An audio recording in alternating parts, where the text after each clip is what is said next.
அன்பு நண்பர்களே, இந்த கதையின் கடைசி பகுதியும் மூன்றாவது பகுதியும் ஆரம்பமாகிறது. To be continue.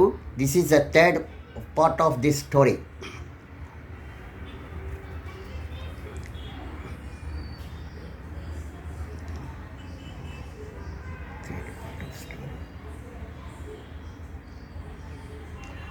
அன்று இப்படியாக நாட்கள் ஓடிக்கொண்டிருந்தன. அன்று செப்டம்பர் மாதம் 30ஆம் தேதி. அடுத்த நாள் அக்டோபர் மாதம் 1 தேதி நடிகர் தினம் சிவாஜி கணேசன் அவர்களின் பிறந்த நாள். அன்றைய தினம் ரவிக்கு கூட பிறந்த நாள். அன்றைய தினம் கௌரி சங்கர தீட்சிதர் அவர்களுக்கு 60 வயது முடியப் போகிறது. சஷ்டி அப்த பூர்த்தி. ரவி கௌரியிடம் சொன்னான், அம்மா, நாளைக்கு அப்பாவுடைய சஷ்டி அப்த பூர்த்தி வருகிறது, என்ன செய்யலாம்? அவர் பக்கத்தில் இருந்தாவிட்டாலும் ஏதாவது நம்ம செய்ய வேண்டும் என்று சொன்னதுக்கு, கவலைப்படாத ரவி, மாட்டுங்காவில் இருக்கும் காந்தி ஆசிரமத்தில் 60 மூதாதையர்களுக்கு நீ வேட்டியும் சட்டை துணியும் காலை டிஃபனும் கொடுத்து விட்டு வா. நான் மட்டுங்காவில் இருக்கும் ராஜராஜேஸ்வரி கோயிலுக்கு 60 சுமங்கலிகளுக்கு ரவிக்கை, மஞ்சள், குங்குமம், வெற்றிலை பாக்கு எல்லாம் தரப்போகிறேன் என்று சொன்னாள். சரிம்மா என்றான். அதுக்கு உண்டான ஏற்பாடுகள் எல்லாம் செய்தான். அன்றைய தினம் மாலை 6 மணிக்கு பானு, ரவி, கௌரி மூவரும் சென்று மகாலட்சுமி கோவிலுக்கு சென்று வேண்டிக் கொண்டனர். அதற்கு பின் அவர்கள் மூவரும் மாத்துங்கா வந்தனர். மாத்துங்கா வந்து எல்லா கோவில்களுக்கும் சென்ற பின் சங்கரமடத்திற்கு வந்து மகாபரிவாரின் படத்திற்கு நமஸ்காரம் செய்தார்கள். அப்பொழுது ரவி சொன்னான், தோ பாரு பானு, நீயும் அம்மாவும் பத்திரமா ஆற்றுக்கு போய் போங்கோ, நான் பின்னாடியே நான் வரேன் என்று சொன்னான். சரி என்று அவர்கள் கிளம்பி விட்டார்கள். அப்பொழுது அதற்கு பக்கத்திலேயே ஒருவர் நின்று கொண்டு புத்தகங்கள் எல்லாம் வாங்கி கொண்டிருந்தார். சார், நீங்கள் எந்த புக்கு வாங்குகிறீர்கள் என்று கேட்டான் ரவி. நானா, மகாபரிவாளோட ஒரு புத்தகம் ஒன்று வாங்கியிருக்கேன் என்று சொன்னதும், உங்கள் பேர் என்ன என்று கேட்டான் ரவி. என்னுடைய பெயர் விஜி. உங்களுடைய பெயர் சார் என்றார். என்னுடைய பெயர் ரவி என்பது சார் அப்படி. ஓ, ரவியா சார்? எனக்கு இந்த ரவின்னு சொன்னோன்னு ஞாபகம் வந்தது. எனக்கு அந்த வீணை வித்வான் ரவிசங்கர் இருக்கா இல்லையா, அவர் எனக்கு ரொம்ப பிடிக்கும் சார். அவரை நான் பார்த்ததில்லை. அவருடைய வீணையை மட்டும் நான் ரேடியோவில் கேட்டிருக்கேன்.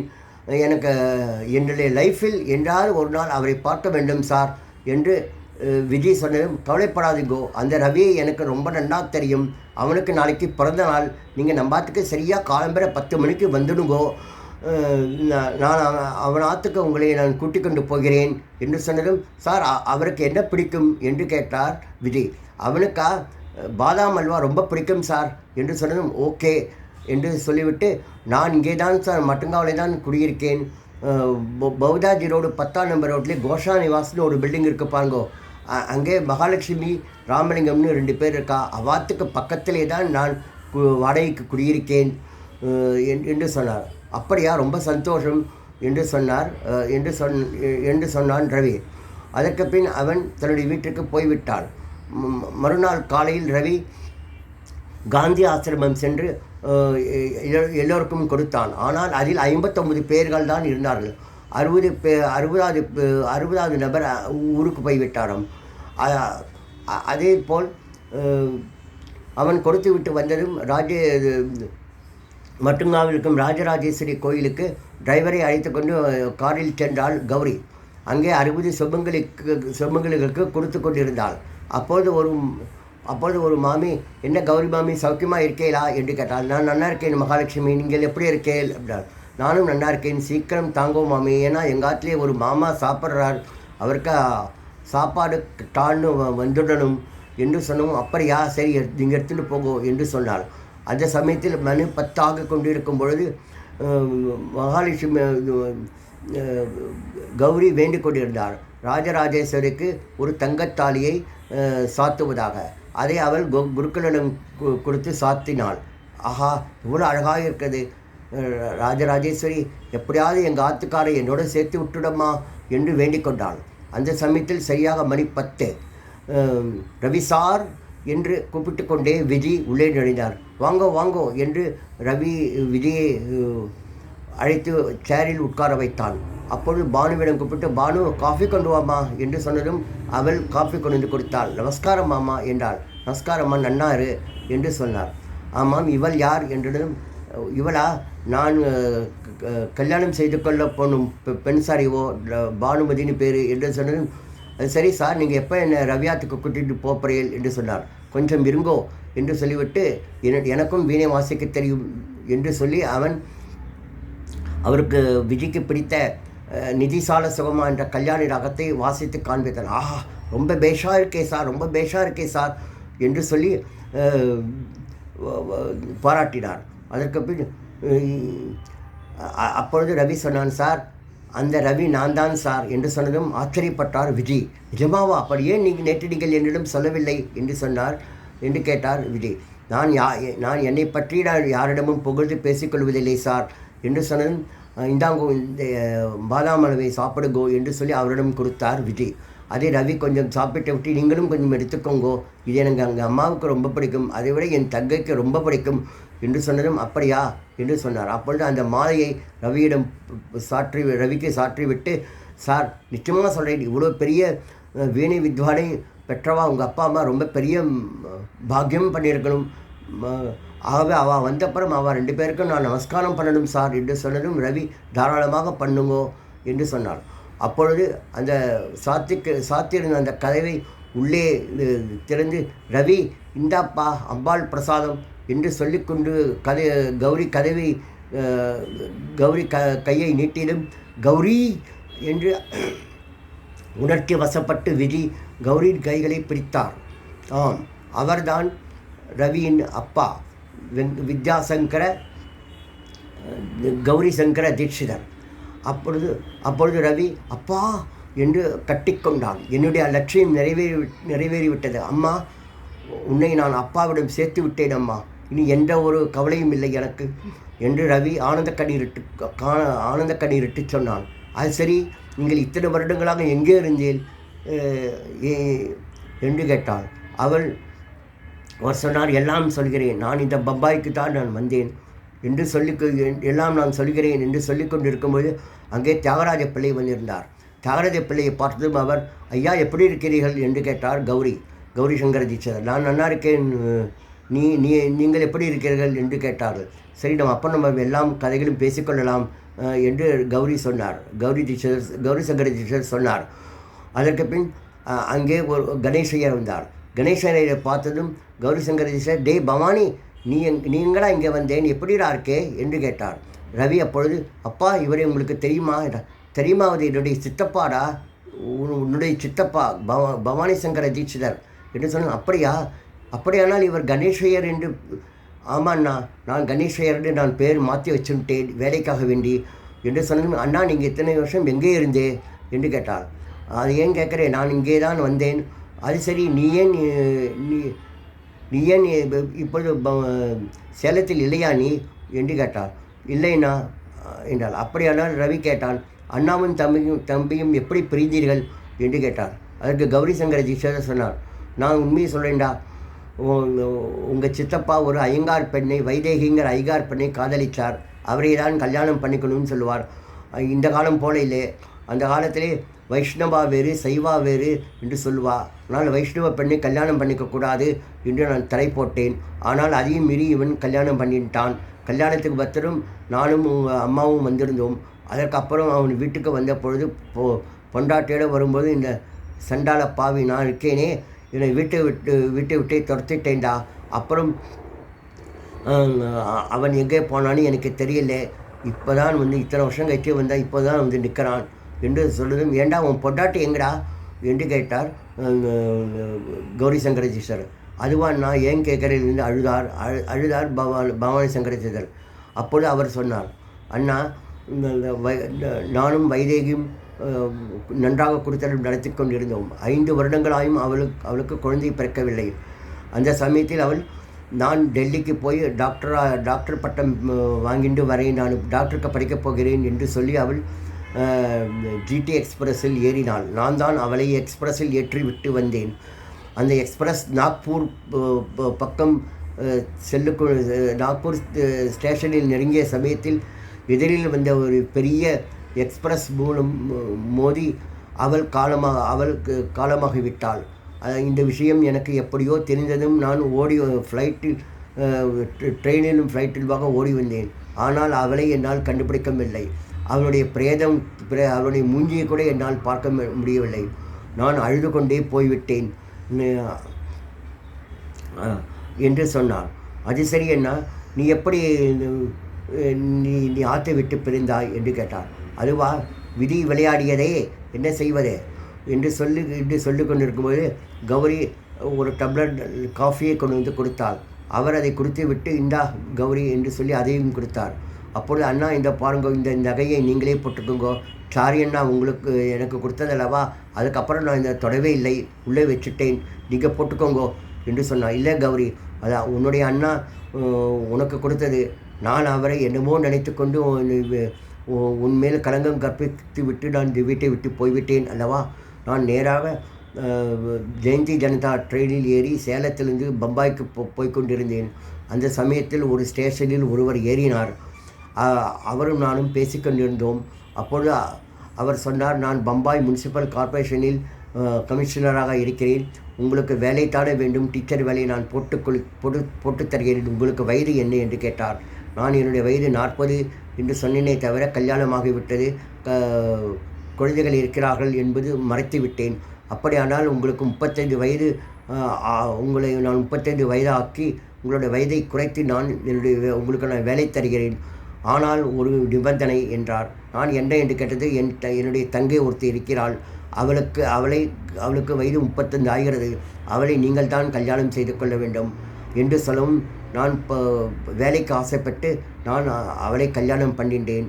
கல்யாணம் பண்ணினதுக்கப்புறம் அவளும் நானும் அந்த கோஷா நிவாஸ் ஆற்றில் இருந்தோம். எங்களுக்கு உடனே அடுத்த வருடமேயே குழந்தை பிறந்து விட்டது. எனக்கு ஒரு பையன் பிறந்தான். அவனை நான் நன்றாக வளர்த்து முனிசிபாலிட்டி பள்ளிக்கூடத்திலேயே படிக்க வைத்தேன். அவன் SSLC பாஸ் செய்தான். ஆனால் நான் அவனை ஆர்ட்ஸில் சேர்க்க வேண்டும் என்று சொன்னபோது நான் சயின்ஸில் தான் சேரப்போகிறேன் என்று சொன்னேன். என்னால் அவ்வளோ பணம் இல்லை அப்பா என்று சொன்னதும் அவன் வீட்டை விட்டு ஓடிவிட்டான். அதற்கு முன்னமேயே என்னுடைய மனைவி கேன்சர் நோயில் காலமாகிவிட்டாள். இதோ பார், அவள்தான் இவள் என்று சொல்லி அந்த ஃபோட்டோகளெல்லாம் காண்பித்தார் கௌரியிடம். அட, இவளா? இவ என்னுடைய கோபி சித்தப்பா கீர்த்தனா சித்தியோட பொண்ணு தான் இவோ. பிரேமானு பேராச்சே. நானும் எவ்வளவும் ஒரே வயசுத்தான். அந்த காலத்தில் எங்கள் சித்தியும் சித்தப்பாவும் பிழைப்பதற்காக பம்பாய்க்கு போயிட்டா. இவருக்கான ஒரு அண்ணா இருந்தாரே, வில்வநாதன், அவர்தான் எனக்கு வேலை வாங்கி கொடுத்தார். அவரும் கேன்சர் நோயில் எனக்கு கல்யாணம் 2 வருடங்களுக்கு பின் இறந்து விட்டார் என்று சொன்னதும், அப்படினாலும் அந்த பையன் எங்கே என்று கேட்டான் ரவி. தெரியலையப்பா என்று சொன்னதும், அவனுடைய பேர் என்ன என்று கேட்டார். மனோகரன் என்று சொல்லி, டே மனோகரா, இங்கே வாடா என்று சொல்லி ரவி கூப்பிட, சொல்லுங்க அண்ணா என்றதும், தோப்பார் அப்பா, நம்ப அப்பா என்றதும் அவனை அப்படியே கட்டிக்கொண்டார். நீ ஏண்டா இங்கே வந்தே என்றான். நான் எப்படியோ வந்துட்டேன்ப்பா. அப்பொழுது ரவியிடம் கேட்டார், ஏண்டா இவனை எப்படி நான் கண்டுபிடிச்சேன் என்றார். இல்லைப்பா, இவன் ஒரு ஹோட்டலில் வேலை பார்த்து கொண்டிருந்தான். அந்த சமயத்தில் இவனுடைய முகம் எனக்கு ரொம்பவும் பிடித்திருந்தது. இவனை நான் என் வீட்டிற்கு அழைத்து வந்து இவனை படிக்க வைத்திருக்கிறேன். ஆனால் மற்ற எந்த விஷயமும் இவனுடன் நான் பேசவில்லை என்று சொல்லி கொண்டிருக்கும் பொழுது, இதோ பாருங்கப்பா, இன்றைக்கி உங்களுக்கு 60வது சஷ்டியப்த பூர்த்தி இருக்கிறது. இதை நாம் எல்லோரும் சேர்ந்து ஜாலியாக கொண்டாடலாம் என்று சொல்லி அவர் ரவி உடனே தன்னுடைய டோபோலியில் இருக்கும் தன்னுடைய வாத்தியார் பிரம்மஸ்ரீ சாமிநாத வாத்தியாருக்கும் ஃபோன் செய்து சொன்னான். ஓ அப்படியா, நானும் பையாக்கட்டு டாக்குடியில் இருக்கும் சாமிநாத வாத்தியாரும் வந்துடுறோம்ப்பா, இன்னும் 2 மணி நேரத்தில் வந்துடுறோம், கவலைப்படாதே என்று சொன்னார்கள். அப்பொழுது டாக்டர் நரசிம்மாச்சாரி உள்ளே நுழைந்தார். அதற்கு பின் என்ன ஆச்சுடா உங்களோட லைஃப் என்று கேட்டார். அதுவா, நான் தான்டா சொல்ல வந்தேன் அண்ணா. நான் என்னுடைய ஆஃபீஸில் வேலை பார்த்து கொண்டிருந்த சமயத்தில் எங்கள் ஆஃபீஸ்லேயே சூரியகுமாரி சத்தியமூர்த்தின்னு சொல்லிட்டு 2 பேர் ஆம்டாம் பொண்டாட்டி வேலையாக இருந்தா. அவளுக்கு சம்பவம் நடந்த அன்றைக்கி அவளுக்கு கல்யாணமாகி 2வது வருஷமாம். அவளுக்கு ஒரு பொன் குழந்தை இருந்தது. அந்த குழந்தையை அவள் காந்திமதி என்று பெயர் வைத்தார்கள். அவள் 2 பேரும், மாமா இந்த குழந்தையை கொஞ்சம் பார்த்துக்கோங்கோ, நாங்கள் அம்பாள் கோவிலுக்கு போய் விட்டு வருகிறோம் என்று காரில் சென்றார்கள். காரில் சென்று விட்டு வந்து கொண்டிருக்கும்போது டயர் வெடித்ததில் அவர்கள் இருவரும் காலமாகி விட்டார்கள். அதற்கு பின் இந்த பெண்ணை நான் தான் வளர்த்து வந்தேன். இந்த பையனை நான் வளர்த்து வந்து 10 வயது வரலையும் வளர்த்து வந்தேன். அதற்கு பின் சேலத்தில் அப்பொழுது அந்த நோய் மலேரியா வந்ததல்லவா, அதை என்னுடைய மகளையும் என்னுடைய வளர்ப்பு மகளையும் பிடித்து விட்டது. உடனே அவரை எடுத்துக்கொண்டு நரசிம்மாச்சாரியிடம் வந்தேன். இவரிடம்தான் வந்தேன். இவர் பார்த்துவிட்டு, மோசமாக இருக்கிறதே கணேஷா, இது குழந்தையை எப்படி நான் காப்பாற்றுவேன் என்று சொன்னார். அதெல்லாம் தெரியாது சார், ஏற்கனவே நான் மனைவியை எழுந்தவன், இந்த குழந்தையை கிடைத்ததே என்று நான் சந்தோஷப்பட்டிருக்கிறேன். இந்த குழந்தையும் என்னை விட்டு போய்விட்டால் நான் வாழ்வதில் அர்த்தமே இல்லை சார். எப்படியாவது எனக்கு இந்த குழந்தை இல்லை என்றால் ஏதாவது ஒரு குழந்தையை எனக்கு நீங்கள் குணப்படுத்தி அனுப்ப வேண்டும் என்னுடன் என்று சொன்னார். சரி என்று நான் அவளை அப்படியே அவளுக்கு மருந்துகள் கொடுத்து கொண்டிருக்கிற சமயத்தில் அங்கே ஒரு பையன் வந்து தன்னுடைய தங்கையை இங்கே அட்மிட் செய்தான். அவளுடைய உடம்பு கொஞ்சம் நன்றாக தேறிக்கொண்டிருந்தது. அந்த சமயத்தில் பாருங்கோ, வேணும்னா இந்த குழந்தையை எடுத்துன்னு போங்கோ, இவள் பெயர் சாந்தின்னு பேர் என்று சொல்லும். ஆனால் இவள் இப்பொழுது எல்லாவற்றையும் மறந்துவிட்டாள். ஆகவே இவளை நீங்கள் தான் காப்பாற்ற வேண்டும் என்று சொன்னான். ஆகவே நான் அவளிடம் அந்த குழந்தையை கொடுத்து விட்டேன் என்று கொடுத்து விட்டேன் என்று நரசிம்மாச்சாரி சொன்னார். அப்பொழுது அப்படியானால் அந்த பெண் யார் சார் என்று சொன்னதும், அந்த பெண்ணா இப்பொழுது உன்னுடன் கூட இருக்கிறாளே, உன்னுடைய ஒரே ரத்தம், அவள்தான் சாந்தி, உன்னுடைய சொந்த தங்கை சாந்தி உயிருடன் தான் இருக்கிறாள், அங்கு உட்கார்ந்திருக்கிறார் பார் என்று சொன்னதும் ரவி உணர்ச்சி வசப்பட்டு சாந்தி சாந்தி சாந்தி என்று அவருடைய அரைப்பக்கம் சென்றாள். அவளை கட்டிக்கொண்டாள். சாந்தி, நீ என்னுடைய உடன் பிறந்த தங்கை என்று, நீ என்னுடைய உடன் பிறந்த தங்கை தாண்டி, நீ சாகலேடி, நீ செத்துப்போகலை, நீ உயிரோடு தான் இருக்கிறாய் என்று சொல்லி அவளை கட்டிக்கொண்டு முத்தமிட்டாள். அப்படி அண்ணா, நிஜமாவா சொல்கிறேன் என்று கேட்டாள் சாந்தி. ஆமாண்டி என்று சொன்னாள். அப்படியான இதற்கு ஆதாரம் எப்படி என்ன? இவங்க உட்கார்ந்திருக்கிறார் என் நரசிம்மாச்சாரி டாக்டர், அவர்தான் உன்னை காப்பாற்றினாராம் என்று சொன்னதும், அப்படியா என்று சொன்ன பொழுது அவள் தாயின் முகமிங்கு நிழலாடுது, தந்தை குணமிங்கு மனமிங்கு உறவாடுது என்று அவள் பாடினாள். அண்ணா என்று அவளை கட்டிக்கொண்டு முத்தங்களிட்டாள். 10 வயதில் நீ இறந்தாய் என்று நான் நினைத்தேன். ஆனால் இந்த 15 வருடங்கள், இத்தனை வருடங்களுக்கு பின் நீ உயிரோடு இருக்கிறாய் என்று கேட்டதும் என்னுடைய மனம் எவ்வளவு சந்தோஷப்படுகிறது தெரியுமா என்று சொல்ல, அப்பொழுது உமாகாந்த் அங்கே உள்ளே நுழைந்தான். டேய் உமாகாந்த், பாருடா, என்னுடைய தங்கை, என்னுடைய உடன் பிறந்த தங்கை, என்னுடைய கூட பிறந்த தங்கை, நான் அன்று செத்துவிட்டாள் என்று நினைத்தேனே, ஆனால் அவளை இவர்தாண்டா காப்பாற்றியிருக்கிறார் என்று சொன்னதும், அப்படியா, நான் சொன்னதை நிறைவேற்றிட்டேன்டா உமாகாந்த், நான் எப்படியாவது நான் என்னுடைய தங்கையை காப்பாற்றி உனக்கு கல்யாணம் செய்து கொடுப்பேன் என்று சொன்னேன் அல்லவா, நான் சொன்னதை செய்துவிட்டேனடா என்று சொன்னதும், you are the great Ravi. அன்றைய தினம் மற்றும் என்னுடைய பேச்சை கேட்டு நீ உன்னுடைய வீணையையும் விற்றிருந்தாலோ அல்லது அடமானம் வைத்திருந்தாலோ இப்பொழுது இவ்வளவு பெரிய மனுஷனாக வலம் வந்திருக்க முடியாது. நான் ஒரு டாக்டர் பட்டம் பெறுவதற்காக எவ்வளவோ கஷ்டப்பட்டேன். ஆனால் உன்னுடைய வீணை வாசித்தே உலகம் முழுவதும் கச்சேரிகள் செய்து பல பல்கலைக்கழகங்களிலிருந்து கௌரவ டாக்டர் பட்டம் வாங்கியிருக்கிறாரே. யூ ஆர் த கிரேட், நீதாண்டா உயர்ந்த மனிதன் என்று சொன்னார். அப்பொழுது உமாகாந்திற்கு ஒரு ஃபோன் வந்தது.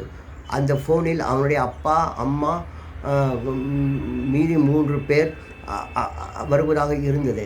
அவர்களின் கொஞ்ச நேரத்தில் வந்து விடுவார்கள். அவர்களும் வந்து விட்டார்கள். அப்பொழுது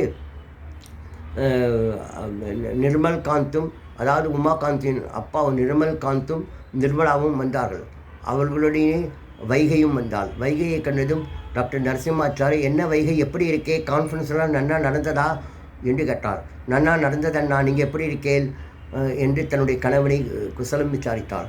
அப்பொழுது அவருடன் வந்திருந்த அந்த வைதேகியை கண்டதும் கணேசையர் திடுக்கிட்டார். வைதேகி, நீ நாக்பூர் ஆக்சிடென்ட்டில்? ஆமாம், சாகத் போகத்தான் இருந்தேன். ஆனால் அப்பொழுது என்னை இவர்கள் தான் காப்பாற்றினார்கள். இவர்கள் இருவரும் நாக்பூரில் இருக்கும் ஒரு டாக்டர் கான்ஃபரன்ஸில் இவர்கள் வந்திருந்தார்கள். அதே எதிரில் வந்த ட்ரெயினில் வந்தார்கள். நான் சென்ற ட்ரெயினும் இவர்கள் வந்த ட்ரெயினும் மோதிக்கொண்டது.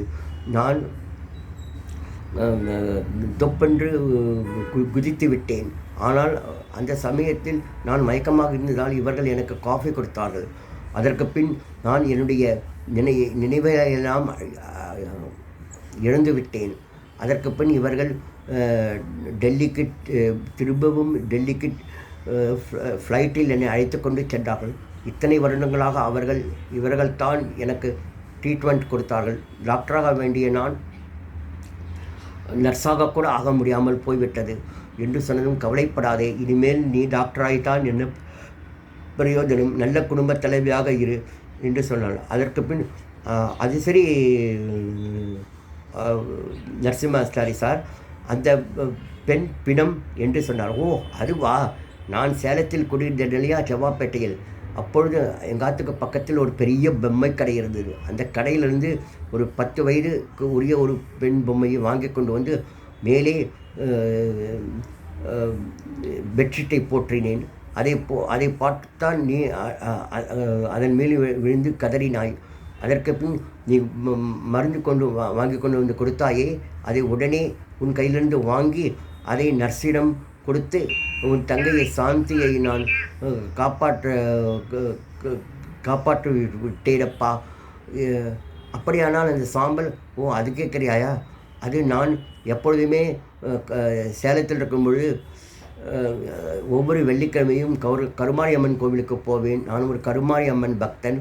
அந்த சமயத்தில் அங்கே அந்த சாம்பலை கொண்டு வந்து ஒரு டப்பில் போட்டு உங்ககிட்ட கொடுத்தேன். அதை தான் இப்பொழுதும் வைத்திருக்கிறாய் அல்லவா என்று கேட்டான். ஆமாம் சார், இப்போ நீ அதை தூக்கி போட்டு விடு, எனக்கு அது இனிமேல் அதற்கு தேவைப்படாது, உன்னுடைய தங்கை தான் உனக்கு கிடைத்து விட்டாளே என்று சொன்னார்.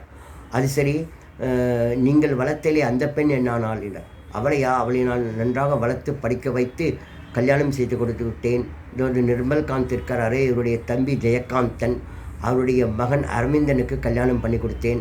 அவளும் முள்ளுள்ள தான் இருக்கா, அவளும் கொஞ்ச நேரம் கழிச்சு வந்துடுவா, டோப்பார் வந்துட்டாளே என்று சொன்னதும் அனைவரும் ரொம்ப சந்தோஷப்பட்டனர். அப்பொழுது பானுமதி அனைவருக்கும் சபித்து கொண்டிருந்தாள். அப்பொழுது வாத்தியார்கள் இருவரும் வந்தார்கள். சஷ்டப்த பூர்த்தி நன்றாக நடந்தது. அந்த சஷ்டப்த பூர்த்திக்கு மகாராஷ்டிராவின் முன்னாள் அமைச்சர் மறைந்த டாக்டர் வி சுப்பிரமணியம் அவர்களின் புதல்வன் டாக்டர் எஸ் ஜெயராமன் அவர்களும் வந்திருந்தார்கள். அதே சமயத்தில் பிரபல ஹிந்தி தயாரிப்பாளராகிய ப்ரொடியூசராகிய வீனஸ் ஏ கிருஷ்ணமூர்த்தி அவர்களும், அவருடைய மகன்கள் doctor K Ravishankar director, K Ramji producer and director, ரவியின் மனைவி ஜெயஸ்ரீ, ரஞ்சனா ராம்ஜியின் மனைவி, அதை தவிர ரம்யாவின் கணவர் ஆகியோரும் வந்திருந்தனர். அந்த சமயத்தில் கௌரி சங்கர் தீட்சிதர் சொன்னார், தோ பார்டி கௌரி, இவர் அழகாக ஒரு டான்ஸ் ஆடிடி என்று சொல்லும். என்னென்னா விளையாடுறா, எனக்கு வயது இப்போ 55 ஆகிறது, ஆட முடியுமா என்று கேட்டாள். எல்லாம் ஆடலாண்டி என்று சொன்னதும் அவள்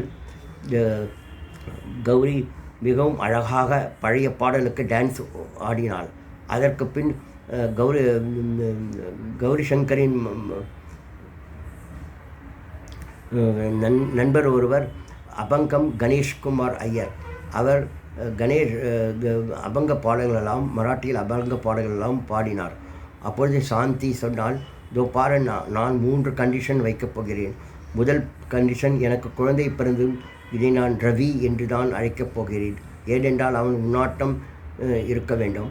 இரண்டாவது கண்டிஷன், நான் 3 மணி நேரத்திற்கு பின் எனக்கு குழந்தை பிறந்த 3 மணி நேரத்திற்கு பின் என்னுடைய குழந்தையை முதலில் உன்னுடைய மடியில் தான் போடப்போகிறேன், நீ தான் அவனை கொஞ்ச வேண்டும். இரண்டாவது கண்டிஷன், உனக்கும் பானுவுக்கும் கல்யாணமானால் பிறக்கும் முதல் குழந்தை பெண் குழந்தையாக இருந்தால் அதற்கு சாந்தி என்று பெயர் வைக்க வேண்டும். 3வது கண்டிஷன், எதிர்காலத்தில் நாம் இருவரும் சம்பந்திகளாக வேண்டும் என்று சொன்னாள். அப்பொழுது அண்ணா, நீ அந்த பாட்டு பாடுவியே, அந்த பாட்டை பாடேன் என்று சொன்னாள். அப்பொழுது அவன் எதையும் தாங்குவேன் அன்புக்காக என்ற அந்த பாட்டை பாட அவளும் அண்ணன் ஒரு கோவி என்றால் தங்கை ஒரு தீபம் ஒன்று என்று பாடினாள். அப்பொழுது உமாகாந்த் சொன்னான் இதோ பாருடா ரவி, நீ ஒரு உயர்ந்த மனிதன். அது மட்டும் இல்லை, சரித்திர நாயகன், தியாகி. எவ்வளவோ கஷ்டங்களையெல்லாம் பட்டும் எவ்வளவு விதிகள் வந்தும் நம்ம அனைவரையும் பிரித்ததும் கூட உன்னுடைய மதியால் எல்லோரையும் ஒன்று சேர்த்து விட்டாய். இதுதான்டா நீ செய்த சாதனை என்று சொல்லவும் ரவி அப்பொழுது சொன்னான், என் அன்புக்குரிய தங்கைக்காக சாந்தியை பார்த்து சொன்னான், என் அன்புக்குரிய தங்கைக்காக, சாந்திக்காக, எல்லாம் உனக்காக நான் எதையும் தாங்குவேன் அன்புக்காக. நன்றி, வணக்கம். அன்பர்களே, இந்த கதையை நான் 1967 வருடம் என்னுடைய 18வது வயதில் எழுதினேன். அந்த சமயத்தில் வைத்த பெயர்கள் தானே தவிர மாற்றவில்லை. ஆனால் இதில் ஒரு சில பெயர்களையெல்லாம் உண்மையாகவே இப்பொழுது வாழ்ந்து கொண்டிருக்கும் ஒரு சில பெயர்களையெல்லாம் சேர்த்திருக்கிறேன். இந்த கதையை நான் முதலில் 2001ஆம் வருடம் மே மாதம் நடிகர் தினம் சிவாஜி கணேசன் அவர்கள் வீட்டிற்கு சென்று காண்பித்தேன். அவர் படத்தை பார்த்துவிட்டு கதை நன்றாக இருக்கிறது, ஆனால் பாசமலர் படத்தைப் போல சோகமாக முடித்து விட்டாயே, கொஞ்சம் சுகமாக முடித்து கொண்டு வா, திரைப்படமாக எடுக்கலாம் என்று சொன்னார். அதற்கு பின் நான் அதை சுகமாக முடித்து 2001 ஜூலை மாதம் 1ஆம் தேதி ஞாயிற்றுக்கிழமை அவரை சந்தித்து கொடுத்தேன். அவரது படத்தை பார்த்துவிட்டு இப்பொழுது கதை ரொம்பவும் பேஷாக இருக்கிறது, கவலைப்படாதே, நீ உன்னுடைய விருப்பப்படி இதில் நான் ரவிசங்கராகவும் கௌரி சங்கர தீட்சிதராகவும் 2 வேடங்களில் நான் நடிக்கிறேன், மற்றவையெல்லாம் பிரபு கவனித்துக் கொள்வான் என்று சொன்னார். நீ மறுபடியும் இந்த மாத கடைசியில் வா என்றார். ஆனால் 21ஆம் தேதி அந்த நடிப்பின் பல்கலைக்கழகம் இடிந்து விழுந்தது, கோபுரம் சாய்ந்தது, நடிகர் திலகம் மறைந்தார். அதற்கு பின் இந்த கதையை நான் எடுக்கவே இல்லை. இப்பொழுது தான் இந்த கதையை நான் யூடியூப் சேனல் மூலம் சொல்லியிருக்கிறேன். இந்த கதையை கேட்ட டைரக்டர்கள் யாராவது இருந்தால் சினிமாவாக எடுப்பதற்கு அவர்களுக்கு நான் எல்லா உரிமைகளையும் தருகிறேன். இதற்கு பின் நான் சொல்லப்போகும் என்னுடைய கதையின் பெயர் தெய்வம் தந்த மலர்கள். அது விரைவில் மலரும். நன்றி,